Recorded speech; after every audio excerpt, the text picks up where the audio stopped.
Videos de las lecturas para el jueves 20 de agosto. En relación a la primera lectura en la inspiración divina de la escritura y su interpretación, esta lectura ya no habla del camino por el que llega la palabra, o sea, no habla de cómo se transmite la palabra, cómo llega a nosotros, sino de la escritura misma, ¿no? De su significado y de que está inspirada, de cierta manera. Nos dice que todos los libros del Antiguo y del Nuevo Testamento, con todas sus partes, son sagrados y canónicos porque fueron escritos por inspiración del Espíritu Santo y por eso tienen a Dios como su autor. Una pregunta interesante que nos podemos hacer es, en- bueno, si Dios es el autor de la escritura, entonces, si Dios es el autor de la escritura, entonces los que la escribieron fueron solo secretarios copiando lo dictado. Esto, esta pregunta, ¿a qué refiero? O sea, si Dios es el que escribió, ¿no? Bueno, perdón, si Dios es el que inspiró la lectura, los que la escribieron en este caso, los que escribieron, digamos, todas las escrituras, son simplemente gente que copió y son simplemente secretarios de Dios pasando el mensaje. Y la respuesta es que no.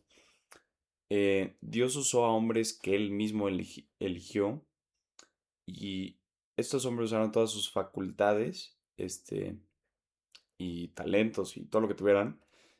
Y de esta manera ellos actuaron como verdaderos autores de las obras, ¿no?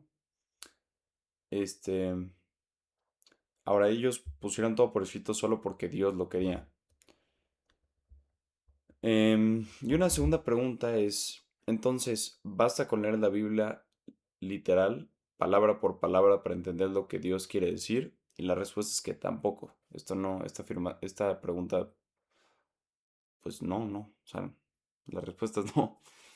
Entonces, para interpretar bien, hay que atender a lo que el autor humano obviamente quería decir, o sea, el autor de las escrituras humano quería decir, y a lo que Dios quería comunicar a través de el mensaje, ¿no? Y a través de el autor.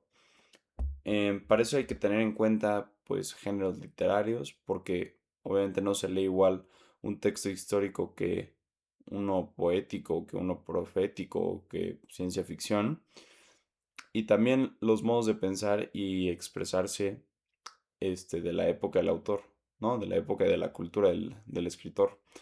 Claro que todas estas escrituras fueron escritas, para la redundancia, en un tiempo muy cercano, ¿no? Entonces, puede que no cambie mucho, pero sí, fueron escritas por personas digamos, con ciertos años de distancia en lugares del mundo diferentes, ¿no? Aunque bastante cercanos. Em, y bueno, solo como para añadir es que la escritura hay que leerla con el mismo espíritu con que fue escrita. Entonces hay que mirarse también a la escritura como junta, ¿no? Como en unidad, todo junto. Dos cosas más esenciales de esta lectura.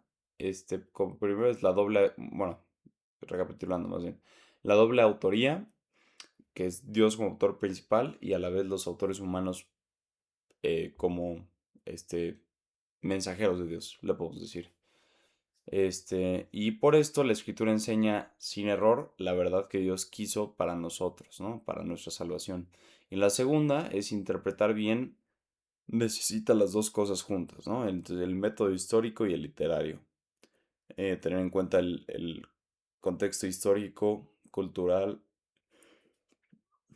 perdón, y también qué tipo de literatura estamos leyendo, ¿no? Ahora, en relación a la segunda lectura, la transmisión de la revelación divina. Aquí una pregunta, digamos, como de fondo, es cómo llega hasta nosotros lo que Dios nos reveló hace siglos sin que se pierda por el camino, ¿no? Entonces, este, mm, para contestar un poco esto, creo que nos podremos hacer dos preguntas, ¿no? Entonces, si Cristo predicó, pero no escribió ningún libro, ¿cómo se conservó su mensaje sin deformarse en el tiempo, ¿no? Que es un poco lo que decíamos. Y la respuesta en el texto es que Cristo mandó a los apóstoles a predicar el Evangelio por todo el mundo y ellos lo hicieron primero de forma oral, lo que hablamos un poco la clase pasada, de boca a boca, y después algunos pusieron el mensaje por escrito inspirados por el Espíritu Santo, ¿no? Y obviamente también gente cercana a ellos, bueno, cercana a las personas que lo escribieron, siguieron haciéndolo, ¿no? Este, y ahora, la segunda pregunta de esta lectura es, ¿la iglesia saca todo lo que cree solo de la Biblia? Y la respuesta también es que no. La escritura y o sea, la tradición vienen de la misma fuente divina, ¿no? O sea, la misma inspiración y van hacia el mismo fin, que es Dios, al final del día.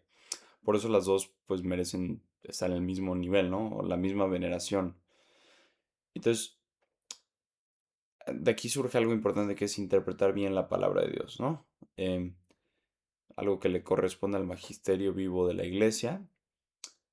Y este magisterio no está por encima de la palabra de Dios, sino, pues, básicamente a su merced, a su servicio, ¿no? La escucha, la lee y deciden. Entonces, bueno, las dos cosas esenciales de esta lectura es primero que la revelación llega por dos caminos que van unidos, la escritura y la tradición, que forman un solo mm, depósito de información sagrado de la iglesia. Y en ese proceso intervienen cuatro elementos juntos: la tradición, la escritura, el magisterio y el sentido de la fe. Em, que todo esto en conjunto no se equivoca cuando se cree.